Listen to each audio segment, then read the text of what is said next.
মনিকা দেবীর প্রতিবেশী শীতলা দেবী বলেন, মনিকা দি, তোমার নাতি নাতনিরা কেমন আছে? এই শীতে বাচ্চাগুলো খুব কষ্ট পাচ্ছে নাকি? আর বলো না কো, আমাদের বাড়ির অবস্থা তো দেখতেই পাচ্ছ। এমনিতেই ছেলেরা 2-4 পয়সা রোজগার করলে কোনো রকমে দিন চলতো, কিন্তু আজ কয়েক মাস ধরে সে পথও বন্ধ হয়ে গেছে। বাচ্চাগুলো যে কি কষ্ট পাচ্ছে তোমায় কি বলবো।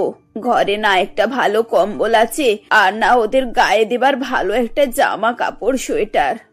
সেই তোমাদের অবস্থা দেখে না আমারও খুব খারাপ লাগে গো, কিন্তু কি করব বলো। আমিও যে খুব ভালো অবস্থায় আছি তা তো নয়। আমার ছেলে বিয়ে করার পর আমাকে আর দেখে না, সারাক্ষণ বউকে নিয়ে শ্বশুর বাড়িতেই রয়েছে। বাড়িতে মা কি করছে না করছে, কি খাচ্ছে, সেসব দেখার সময় ওর নেই। আমি জানি গো, এই গ্রামে আমরা সবাই খুব গরিব, সেজন্যই জমিদার বউ আমাদের উপরে এত অত্যাচার করে। আচ্ছা যাই হোক, এই ধরো, এই কয়েকটা বস্তা এনেছিলাম। আমার জন্য কিছু রেখেছি আর কয়েকটা তোমাদের জন্য দিচ্ছি। শীতকালে বস্তাগুলো না খুব কাজে দেয়, এগুলো তোমরা নিতে পারো। গরিবদের জন্য ছেঁড়া কাপড়, বস্তা, এগুলো সত্যি সত্যি অনেক কাজের গো। এই বলে মনিকা দেবী শীতলা দেবীর কাছ থেকে সেই বস্তাগুলো নিয়ে নেন। এরপর তিনি বাড়ির ভেতরে যান এবং দেখেন তার ছোট ছোট 2 নাতনি কান্নাকাটি করছে। কি হলো বৌমা, ওরা এভাবে কাঁদছে কেন? ওরা কি বলছে তুমি শোনো না? মা, ওদের ঠান্ডা লাগছে, তারপরে খিদেও পেয়েছে। বাড়িতে তো সামান্য চাল আছে, এছাড়া তো আর কিচ্ছু নেই। আচ্ছা আচ্ছা, দাঁড়াও, দেখি কি করা যায়। আপাতত এই বস্তাগুলোকে ভালো করে কাপড়ে মুড়ে ওদের গায়ে চাপা দাও, তারপর খাবারের ব্যবস্থাটা দেখছি। নন্দিনী তার শাশুড়ির কাছ থেকে বস্তা নিয়ে নেয় এবং তার পুরনো শাড়ি মুড়ে বস্তাগুলোকে বাচ্চাদের গায়ে চাপা দিয়ে দেয়। এর ফলে তাদের শীত কিছুটা কমে যায়। তারা একটু কান্না বন্ধ করে। মনিকা দেবী খানিকক্ষণ পর 2টো বেল কুড়িয়ে নিয়ে আসেন এবং বলেন, এই দেখো বৌমা, এগুলো হচ্ছে মিষ্টি বেল, একটু পুড়িয়ে নিয়ে না ওদেরকে খেতে দাও। নন্দিনী তার শাশুড়ির হাত থেকে বেলগুলো নিয়ে উনুনে পুড়িয়ে সেগুলোকে বাচ্চাদেরকে খেতে দেয়। মিষ্টি বেল খেতে খুব মজা, তাই বাচ্চারা আনন্দ করে সেগুলো খেয়ে নেয়। এগুলো দেখে নন্দিনীর চোখে জল চলে আসে আর সে বলে, ছোটবেলা থেকে কষ্ট করে আসছি। বাবা মার বাড়িতেও শীতে খুব কষ্ট পেতাম, আর শ্বশুর বাড়িতে এসেও অবস্থার খুব একটা উন্নতি হয়নি, কিন্তু এবছর যা কষ্টে যাচ্ছে এরকম এই 10 বছরে কখনোই যায়নি। দিদি, এবছর কষ্ট হবে না কেন? আমাদের সংসারে 1 টাকাও আয় নেই, তার উপরে আমরা এতগুলো মানুষ, যখন পারছি যেখান থেকে পারছি খাবার জোগাড় করে এনে খাচ্ছি, আর না হলে শুকনো থাকছি। এরকম করে কি দিন চালানো যায়? আমি কিছুই বুঝতে পারছি না। কবে যে আমরা এই অবস্থা থেকে বেরিয়ে আসবো তার ঠিক নেই। না ভালো করে খাওয়া দাওয়া করতে পারছি, আর না শীতের হাত থেকে বাঁচার জন্য একটু গরম কাপড় কিনতে পারছি। কাল তো সারা রাত বাচ্চাগুলো শীতে কাঁপছিল। এদেরকে পৃথিবীতে এনে এত কষ্ট দেওয়ার কোনো মানেই হয় না। সবই কপাল গো দিদি। আমার ছেলেটা 9 মাসের, কোলের কাছে থাকে বলে গরমে চুপচাপ থাকে। ও যদি একটু বড় হতো তাহলে ওকেও সামলানো মুশকিল হয়ে যেত। তারা যখন এভাবে কথা বলছিল তখনই তাদের বাড়ির ছাদ থেকে ঝরঝর করে শুকনো ঘর ঝরে পড়ে এবং একটি জায়গা পুরো ফাঁকা হয়ে যায়। ব্যাস, এটুকুই তো বাকি ছিল। এমনিতেই শীত এই ঘরে থাকা যাচ্ছে না, তার উপর যদি ছাদের এই অবস্থা হয় তাহলে তো সারা রাত কুয়াশা ঘরের ভেতরে ঢুকবে, আমরা আরো ঘুমাতে পারবো না। মনিকা দেবীর 5 বৌমা, 3টি বাচ্চা ও তিনি মিলিয়ে মোট 9 জন সদস্য। 5 ছেলে জমিদার বাড়িতে বেকার খাটে, কারণ তাদের বাবা মারা যাওয়ার আগে জমিদার বাবুর কাছ থেকে কিছু টাকা ধার নিয়েছিল। সেই টাকা শোধ করতে না পারার জন্য সুদে আসলে আজ এত বেশি হয়ে দাঁড়িয়েছে যে ছেলেদেরকে 2 বছর জমিদার বাবুর বাড়িতে বিনা পয়সায় পরিশ্রম করতে হবে, তা না হলে তাদেরকে গ্রাম থেকে তাড়ানো হবে। আর ছেলেদের আলাদা করে শাস্তি তো রয়েইছে। এইসব কারণের জন্য তারা জমিদার বাবুর শর্ত মেনে নেয়। সপ্তাহে 1 দিন তারা বাড়ি আসতে পায়, তাও আবার মাত্র 2 ঘন্টার জন্য। আজ তারা 5 জন ঘরে এসেছে। তোমরা আজকেও কি 2 ঘন্টার জন্য এসেছো? জমিদার বাবু তোমাদের এখনো তার জমিতে বিনা পয়সায় খাটাবেন? কি করব বলো, সবই তো জানো কিভাবে আমরা জমিদারের পাল্লায় ফেসে গিয়েছি। এখন তো আমাদের ওখানে থাকতেই হবে। সপ্তাহে 2 ঘন্টার জন্য তোমাদের দেখতে পাই, এটাই অনেক। শুধু দেখতে পেয়ে কি হবে বলো তো? সংসারে যা কষ্ট যাচ্ছে তার জন্য তোমরা কিছুই করতে পারছো না। ছেলেমেয়েরা কত কষ্ট পাচ্ছে, না কিছু খাবার আছে আর না ভালো করে থাকার জায়গা। আমরা যে কি কষ্টে আছি তা আমরাই জানি। তোমরা কষ্টে আছো সেটা তো বুঝতে পারছি, কিন্তু আমাদেরও হাত পা বাঁধা। জমিদার বাবুর কাগজে বাবার টিপস হয়ে আছি, এখন আমরাও কিছু করতে পারবো না। 8টা মাস কেটে গেছে, এখন আর 1 বছর 4 মাস কষ্ট করে কাটিয়ে দিলে তারপরে এই দুঃখের দিন দেখতে হবে না। 1 বছর 4 মাস তোমরা এমন ভাবে বলছো যেন একদিনেই সেই সময় কেটে যাবে। এক একটা দিন আমাদের কাছে এক একটা যুগ বলে মনে হচ্ছে, কিন্তু তোমাদেরকেও বলে কি লাভ? তোমরাই বা কি করবে? সবই তো আমাদের কপাল। তোমরা তাও জমিদার বাবুর বাড়িতে দুবেলা খেতে পাচ্ছ, আমাদের এদিকে যে কি কষ্ট হচ্ছে। স্ত্রীদের কথা শুনে স্বামীরা খুবই দুঃখিত হয়, কিন্তু তাদের সত্যি সত্যি করার কিছুই ছিল না। 2 ঘন্টা পর ছেলেরা আবার জমিদার বাড়িতে ফিরে যায়। সেখানে গিয়ে তারা বলে, দাদা, আমাদের বউয়েরা কিন্তু ভুল কথা বলেনি। আচ্ছা, কিছুটা তো হয়েছে আমাদের জন্য আর কিছুটা হয়েছে বাবার জন্য। ওরা পরের বাড়ির মেয়ে, ওরা শুধু শুধু আমাদের পাপের শাস্তি পাচ্ছে। পাপ বলছিস কেন? বাবা তো আমাদের জন্যই টাকা ধার করেছিল। হ্যাঁ মানছি, বাবা অসুস্থ হয়ে টাকাটা শোধ করতে পারেনি, কিন্তু এ তো কোনো দোষ না। তবে বাড়ির অবস্থা দেখে আজকে আমার খুব কষ্ট লাগছে। দেখি জমিদার বাবুকে বলে যদি কিছু টাকা বাড়িতে পাঠাতে পারি, তাহলে একটু যদি সাহায্য হয়। কয়েকদিন পর শুভেন্দু এবং তার 4 ভাই মিলে জমিদার বাবুর কাছে যায় এবং কিছু টাকা দেওয়ার কথা বলে। যা শুনে জমিদার বাবু তেলে বেগুনে রেগে যান এবং উল্টে তাদেরকে কথা শোনাতে থাকেন। ছেলেরা মন খারাপ করে আবার মাঠে কাজে লেগে পড়ে। এদিকে শীতের কারণে নন্দিনী, দীপিকা, রিনা, বর্ণালী, চন্দনা এবং তাদের শাশুড়ি ও 3 বাচ্চা কষ্টে অস্থির হতে থাকে। তখন দীপিকা বলে, মা আর এত কষ্ট করে থাকা যাচ্ছে না। এইবার আপনাদের ছেলেদের কথা শুনে মনে হলো ওরা এই 16 মাস আমাদের জন্য কিছুই করতে পারবে না। এবার আমাদেরকেই কিছু না কিছু ব্যবস্থা করতে হবে। বৌমা, আমাদের কাছে তো কোনো টাকা পয়সা কিচ্ছু নেই, আমরাই বা কি করবো বলো? যাই হোক, কিছু একটা করবো মা, কিন্তু এভাবে নিজেদের বাচ্চাদেরকে কষ্ট পেতে আর দেব না। তারা যখন এভাবে কথা বলছিল তখন তাদের ভাঙা বাড়ির ছাদ থেকে হু হু করে ঠান্ডা বাতাস ঘরের ভেতরে প্রবেশ করছিল। বাচ্চারা কান্নাকাটি শুরু করে। তখন নন্দিনী বলে, এত বড় জঙ্গল রয়েছে, সেখানে সবাই যায় আর নিজের ইচ্ছে মতো কাঠ কেটে নিয়ে আসে। কালকে আমরাও যাব আর কাঠ কেটে নিয়ে আসবো। কাঠ দিয়ে কি হবে বৌমা? মা, আমি শুনেছি শীতের দেশে মানুষ কাঠের বাড়ি তৈরি করে আর কাঠের বাড়িগুলো খুব গরম হয়, এতে ঠান্ডা খুব একটা বেশি প্রবেশ করে না। তাই আমরা সবাই মিলে কাঠ কেটে নিয়ে আসবো আর কাঠের বাড়ি তৈরি করব। আচ্ছা ঠিক আছে, তোমরা যদি চাও তাই হবে। চলো কালকে আমরা জঙ্গলে গিয়ে তাহলে কাঠ কেটে নিয়ে আসবো। পরের দিন তারা সবাই মিলে জঙ্গলে যায় এবং শুকনো কাঠ কেটে বাড়ি নিয়ে আসে। এরপর সেই কাঠগুলোকে দিয়ে তারা কাঠের বাড়ি তৈরি করে। তাদের 5 বইয়ের তৈরি 1 কামরার কাঠের বাড়ি দেখতে খুবই সুন্দর হয়। আমরা আমাদের সাধ্য মতো এই বাড়িটা তৈরি করেছি। অন্তত কয়েক বছর আমরা অনায়াসে এখানে আরাম করে থাকতে পারবো। বোমা, কয়েক বছর কেন? এই বাড়িটা তো দেখে বেশ মজবুত লাগছে। মানছি এটা একটা মাত্র বড় ঘর, কিন্তু এটাই আমাদের সবার জন্য যথেষ্ট। আমার ছেলেরা ফিরে এসে যদি পারে তাহলে তখন তারা বাড়ির পাশে আর একটা ঘর তৈরি করে নেবে। ততদিন এই ঘরে আমরা আরাম করে থাকতে পারবো। এভাবেই তারা তাদের কাঠের তৈরি বাড়িতে সেদিন খুব আরাম করে কাটায়। কিন্তু ভোরের বেলা তাদের ঠান্ডায় কষ্ট হয়। সকালবেলা দীপিকা বলে, আচ্ছা দিদি, এখন তো পৌষ মাস, ধান কাটা হয়ে গেছে, এই সময় মাঠে শুকনো খড়ও পাওয়া যাবে। চলো না আমরা কাল ভোরবেলা গিয়ে মাঠ থেকে কিছু শুকনো খড় জোগাড় করে নিয়ে আসি। শুকনো খড় জোগাড় করে কি হবে? তুমি কি ঘরের ভেতরে আগুন জ্বালিয়ে তাপ নেওয়ার কথা ভাবছো নাকি? ঘরে তো আগুন জ্বালালে প্রচন্ড পরিমাণে ধোঁয়া হয়। আরে না না, আমি যেটা ভাবছি সেটা অন্য কিছু। আরে চলো না, সবাই মিলে গেলেই দেখা যাবে কি করা যায়।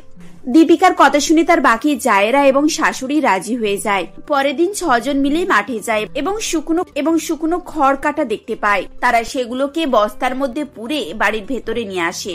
রাস্তায় আসার সময় তারা কিছু কার্পাস তুলোর গাছ দেখতে পায়। সেখানে তুলো শুকনো হয়ে মাটিতে ছড়িয়েছিল। দিদি দেখো, এখানে কত তুলো রয়েছে। এই তুলোগুলো যদি আমরা জোগাড় করে নিই তাহলে এ দিয়ে আমরা বাড়িতে একটা লেপ বানাতে পারবো।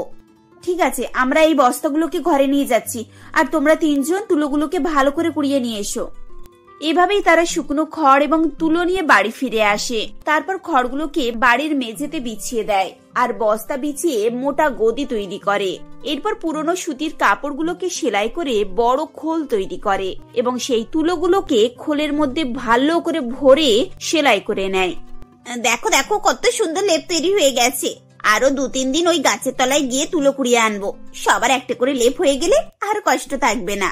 পরের দিন আবার তারা তুলো কুড়াতে যায় এবং সেই তুলো দিয়ে আর একটা লেপ তৈরি করে। এভাবে টানা 7-8 দিন গিয়ে তারা 7-8খানা লেপ তৈরি করে ফেলে। বৌমা, আমার তো বিশ্বাসই হচ্ছে না তোমরা নিজেদের বুদ্ধি লাগিয়ে এত কিছু করে ফেলতে পারো।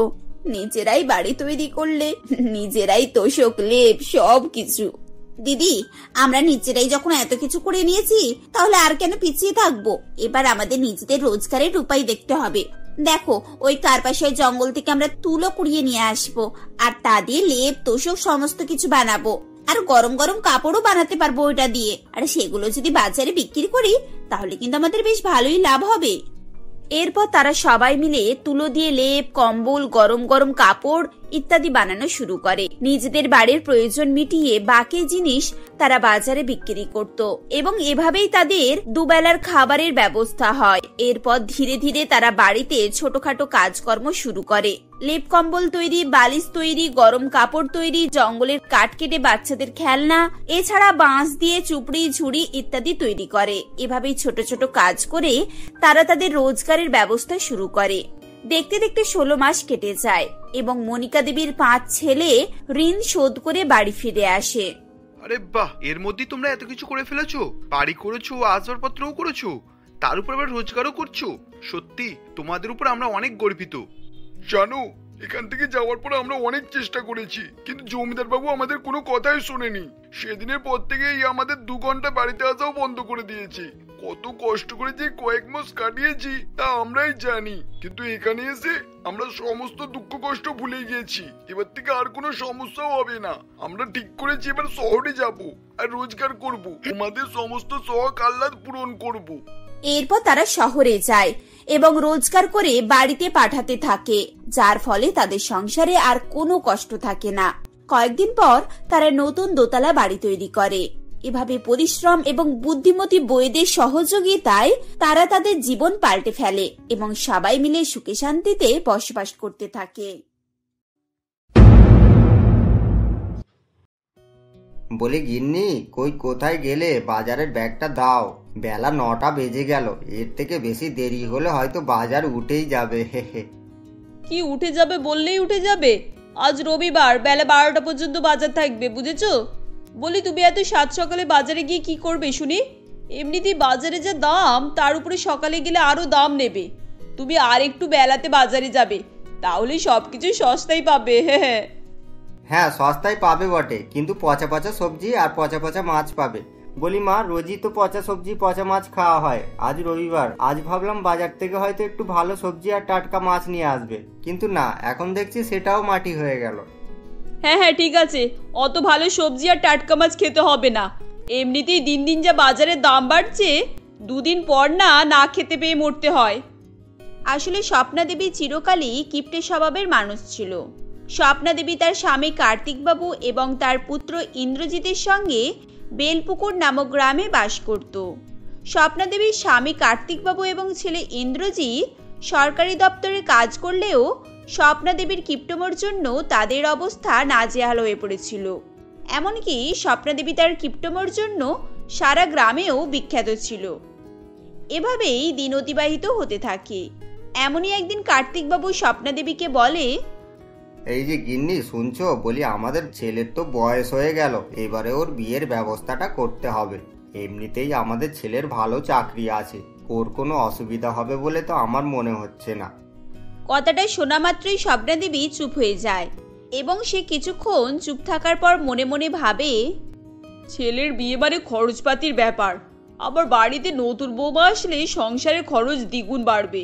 এমনিতেই সংসারের খরচ তো আর কম হয় না। কি হলো, তুমি এখন আবার কি ভাবছো? বাড়িতে নতুন বৌমা আসলে সংসারের খরচ বেড়ে যাবে, এটাই ভাবছো তাই তো? হ্যাঁ, সেটাই তো ভাবছি, কিন্তু তা বলে তো আর ছেলেকে সারা জীবন এভাবে অবিবাহিত রেখে দেওয়া যাবে না। আমি দেখি কালী ঘটক মশাইয়ের সঙ্গে যোগাযোগ করব। তবে হ্যাঁ, বিয়েতে আমি ফ্রিতে লোকজনকে খাইয়ে কোনো খরচ করতে পারবো না। হ্যাঁ, সে আমি আগে থাকতেই জানতাম, কিন্তু তোমার এটুকু যে শুভবুদ্ধি হয়েছে, যাক, এটাই দেখে ভালো লাগলো। এরপর স্বপ্না দেবী নিজের ছেলের জন্য মেয়ে দেখা শুরু করে এবং অল্প কয়েকদিনের মধ্যেই স্বপ্না দেবী তার ছেলে ইন্দ্রজিতের সঙ্গে ঈশা বলে একটি মেয়ের বিবাহ ঠিক করে ফেলে। এমনই একদিন ইন্দ্রজিৎ অফিস থেকে বাড়ি এসে স্বপ্নাদেবীকে বলে, দেখো মা, আমার বিয়েতে আমার সব বন্ধুরা আর আমার অফিসের বসও আসবেন। ওই ধরো 50 জনের মতো বরযাত্রী হবে। আমার বিয়ের দিন অন্তত কিপটামি করো না, একটু পোলাও, মাছ, মাংস আর মিষ্টির আয়োজন করো, নয়তো সকলের কাছে আমার মান সম্মানই চলে যাবে। 50 জনের আবার পোলাও, মাছ, মাংস? এতে তো অনেক খরচ। না না, আমি অত কাউকে ফ্রিতে খাওয়াতে পারবো না। ফ্রিতে কেন খাওয়াবে? ওরা তো নিশ্চয়ই কোনো দামি দামি গিফট নিয়ে আসবে। আর ঈশ্বরের কৃপায় আমাদের টাকা পয়সার তো অভাব নেই। এখন তুমি যদি আমার বিয়েতেও কিপটামি করো তাহলে আমার বিয়েই তো হবে না। আর আমি চাইও না এরকম কিপটেদের মতো বিয়ে করতে। যত সব আদিক্ষেতা, পোলাও, মাছ, মাংস খাওয়াবে, কিন্তু এভাবে তো আর মাঝপথে বিয়ে ভাঙা যায় না। আমাকে কিছু একটা ব্যবস্থা করতে হবে। আচ্ছা ঠিক আছে, তাহলে তুই তোর অফিসের সকলকে নিমন্ত্রণ করিস, আমি আমার সাধ্য মতো চেষ্টা করব। এরপর ইন্দ্রজিৎ তার অফিসের সকলকে নিমন্ত্রণ করে এবং কয়েকদিনের মধ্যে ইন্দ্রজিৎ এবং ঈশার বিবাহের দিন এসে উপস্থিত হয়। বিবাহের অনুষ্ঠান পর্ব শেষ হলে শুরু হয় খাওয়া দাওয়ার পর্ব। এরপর স্বপ্নাদেবী বলে, এই যে আপনাদের সকলের জন্য একটু খাওয়া দাওয়ার ব্যবস্থা করা হয়েছে, যাওয়ার আগে খেয়ে যাবেন। এরপর সকলে খাওয়ার জন্য টেবিলে এসে বসে। তাদের সকলের সামনে খাবার দেওয়া হলে সকলে একে অপরের মুখের দিকে তাকাতে থাকে। আসলে তাদের প্লেটে পোলাওয়ের বদলে শুধুমাত্র ভাত, ডাল এবং আলু পোস্ত দেওয়া হয়েছিল। এটা দেখে ইন্দ্রজিতের একটি বন্ধু সোহম বলে, শুনেছিলাম ইন্দ্রজিতের মা খুবই কিপটে স্বভাবের, কিন্তু উনি যে ওনার একমাত্র ছেলের বিয়েতে এভাবে কিপটেমি করবে ভাবতে পারেনি। আগে যদি জানতাম তাহলে এত টাকা খরচ করে কোনো গিফটই নিয়ে আসতাম না। তুই ঠিকই বলেছিস, ভাবলাম কোথাও পোলাও, মাছ, মাংস হবে, তা না ভাত, ডাল, আলু পোস্ত। আমাদের তো সব টাকা জলে পড়ে গেল। না না, জলে পড়েনি। আমাদের এমন একটা প্ল্যান করতে হবে যাতে মাসিমা আমাদের পোলাও, মাছ, মাংস করে খাওয়াতে বাধ্য হয়, বুঝেছিস? ইন্দ্রজিতের খারাপ লাগলেও সেই মুহূর্তে তার কিছু করার ছিল না। এরপর সেদিন সকলে খাওয়া শেষ করে যে যার বাড়ি ফিরে যায়। এভাবেই দিন অতিবাহিত হতে থাকে। স্বপ্নাদেবীর বাড়িতে নতুন বৌমা আসলেও তার কিপটেমি সীমার কোনোই পরিবর্তন হয় না। এমনই একদিন স্বপ্নাদেবী তার বৌমা ঈশাকে বলে, বৌমা, একটু লিকার চা করে আনো তো, আমার ফেভারিট প্রোগ্রাম শুরু হয়ে গেল মনে হয়। হ্যাঁ মা, আপনি টিভির ঘরে যান, আমি টিভির ঘরেই আপনার চা দিয়ে আসছি। এরপর ঈশা স্বপ্নাদেবীর জন্য লিকার চা বানিয়ে টিভির ঘরে নিয়ে যায়। তারপর ঈশা তার শাশুড়ি মাকে একটু ভয়ে ভয়ে বলে, মা, আপনাকে কিছু বলার ছিল। আসলে আমার বিয়ের পর থেকে তো আমার বাড়ির কেউই আসেনি, তাই বলছিলাম কাল আমার দুটো ভাই আমাদের এখানে আসবে, তাই যদি একটু মাছ মাংসের ব্যবস্থা করা হতো। কথাটা শোনা মাত্রই স্বপ্নাদেবী মনে মনে ভাবে, বাড়িতে বৌমার ভাইয়েরা আসলেই আবার খরচ হবে। বৌমা বাড়িতে আসার পরই এমনিতেও আমাদের সংসারে অনেক খরচ বেড়ে গেছে। না না, তার থেকে বরং বৌমাকেই বাপের বাড়ি চলে যেতে বলি। এরপর স্বপ্নাদেবী ঈশাকে বলে, বৌমা, বিয়ের পর থেকে তো তুমি একবারও বাপের বাড়ি যাওনি, তার থেকে বরং তুমি বাপের বাড়ি থেকে কিছুদিনের জন্য ঘুরে এসো, তাহলে বাবা, মা, ভাই সবার সঙ্গে তোমার দেখা হয়ে যাবে। সে তো আমি জানি, নিজের খরচ বাঁচানোর জন্য আমাকে বাপের বাড়ি পাঠিয়ে দিচ্ছেন। আমার শাশুড়ির মতো কিপটে মনে হয় পৃথিবীতে আর দুটো নেই। আচ্ছা ঠিক আছে মা, তাহলে আমি কালই কিছুদিনের জন্য বাপের বাড়ি যাব। এরপর পরের দিন ঈশা তার মায়ের বাড়ি চলে যায়। এভাবেই কয়েকদিন কেটে যায়। এমনই একদিন স্বপ্নাদেবী গ্রামের মোড়ল নবীনবাবুকে বলে, নবীনবাবু, আপনাকেই খুঁজছিলাম। আসলে এই রবিবার আমাদের বাড়িতে একটু ভোজের আয়োজন করা হয়েছে, আপনারও নিমন্ত্রণ রইল, অবশ্যই আসবেন কিন্তু। আচ্ছা ঠিক আছে, আমি চেষ্টা করব। এরপর নবীনবাবু মনে মনে ভাবতে থাকেন, যেই স্বপ্নাদেবী নিজের ছেলের বিয়েতেও ঠিকঠাক কাউকে খাওয়ায়নি, আজ হঠাৎ করে সকলকে নিমন্ত্রণ করে খাওয়াচ্ছে। ব্যাপারটা যেন কেমন গন্ডগোল গন্ডগোল লাগছে। কিছুদিন পর ঈশা তার বাপের বাড়ি থেকে ফিরে আসলে স্বপ্নাদেবী ঈশাকে বলে, বৌমা, এই রবিবারে আমাদের বাড়িতে বিশাল ভোজের আয়োজন করা হয়েছে, তুমি তোমার বাপের বাড়ির সকলকে নিমন্ত্রণ করে দাও, আমিও গ্রামের সকলকে নিমন্ত্রণ করে দিচ্ছি। এই বলে স্বপ্নাদেবী নিজের ঘরে চলে যায়। আমি ঠিক শুনেছি তো? শাশুড়ি মা ভোজের আয়োজন করেছে, তাও আবার সকল গ্রামবাসীর জন্য। ব্যাপারটা কি হলো কিছুই তো বুঝতে পারছি না। এরপর ঈশা তার স্বামী ইন্দ্রজিৎকে ব্যাপারটা জিজ্ঞাসা করে। আচ্ছা মায়ের কি হয়েছে বলো তো? হঠাৎই সকলকে নিমন্ত্রণ করে খাওয়াচ্ছে, আমি তো কিছুই বুঝতে পারছি না। সময় আসলে সবই জানতে পারবে, এখন শুধু চুপ করে দেখে যাও। এরপর রবিবার আসলে স্বপ্না দেবীর বাড়িতে বিশাল ভোজের আয়োজন হয়। সকলে ভোজ সেরে যে যার বাড়ি ফিরে যায়। এরপর ইন্দ্রজিতের বন্ধু সোহম স্বপ্না দেবীকে বলে, মাসিমা, এবার আপনার রাশি থেকে রাহু লক্ষণ কেটে গিয়েছে, আপনার টাকা পয়সার আর কোনোই ক্ষতি হবে না। এই ব্যাপারটা তুমি কি করে জানলে? এটা তো শুধু আমি আর ওই পুরোহিত মশাই জানতাম। এরপর সোহম সব কথা বলতে থাকে। আসলে কয়েকদিন আগের কথা, সোহম পুরোহিতের ছদ্মবেশে স্বপ্না দেবীর বাড়িতে আসে। এরপর সোহম স্বপ্না দেবীর হাত দেখে বলে, আমি পরিষ্কারই তোমার ভবিষ্যৎ দেখতে পাচ্ছি। তোমার রাশির দোষ চলছে, তোমার টাকা পয়সা ধন সম্পত্তি তোমার থেকে বিচ্ছিন্ন হয়ে যাবে, তুমি খুবই শীঘ্রই পথের ভিখারি হতে চলেছ। পুরোহিত মশাই, এর থেকে বাঁচার কোনো উপায় আছে তো? কি করতে হবে শুধু বলুন, আমি সব করতে রাজি আছি। একটা উপায় আছে, তুমি যদি সকল আত্মীয় এবং গ্রামবাসীকে মিলিয়ে মহাভোজের আয়োজন করিয়ে খাওয়াতে পারো, তাহলে তোমার এই রাশি দোষ কেটে যাবে। আচ্ছা পুরোহিত মশাই, আমি তাই করতে রাজি আছি। এরপর সমস্ত ঘটনা জানতে পেরে স্বপ্না দেবী বলে, হে ঈশ্বর, আমার 2 লক্ষ টাকা জলে পড়ে গেল। ইন্দ্র, তুই এটা তোর মায়ের সঙ্গে কিভাবে করলি? মা, তুমি যদি আমার বিয়ের সময় কিপটামি না করে আমার অফিসের ফ্রেন্ডদের পোলাও মাংস করে খাওয়াতে, তাহলে আমরা এই পরিকল্পনা করতাম না, বুঝেছো? শুধু শুধু টাকা খরচ করে কোনো লাভ আছে? আজ তোর জন্য আমার 2 লক্ষ টাকা শেষ হয়ে গেল। মা, তোমার টাকার সমুদ্র থেকে মাত্র 2 লক্ষ টাকা গেলে তোমার কোনোই ক্ষতি হবে না, কিন্তু এভাবে কিপটামি করলে চলে না, বুঝেছো? মানুষ মারা যাওয়ার পর সেই তো স্বর্গে কিছুই নিয়ে যেতে পারবে না। তার থেকে ভালো যতদিন বেঁচে থাকবে ততদিন ভালো মন্দ খাওয়া দাওয়া করে ও আনন্দের সঙ্গে বেঁচে থাকাই ভালো। ইন্দ্রজিতের মুখে এইসব কথাগুলো শুনে স্বপ্না দেবী নিজের ভুল বুঝতে পারে এবং সে তার ভুলের জন্য মনে মনে পস্তাতে থাকে। এবং সেদিনের পর থেকে স্বপ্না দেবী নিজের কৃপণতার পরিমাণ অনেকটাই কমিয়ে দেয়। এরপর থেকে তারা সকলেই হাসি খুশিতে থাকতে শুরু করে।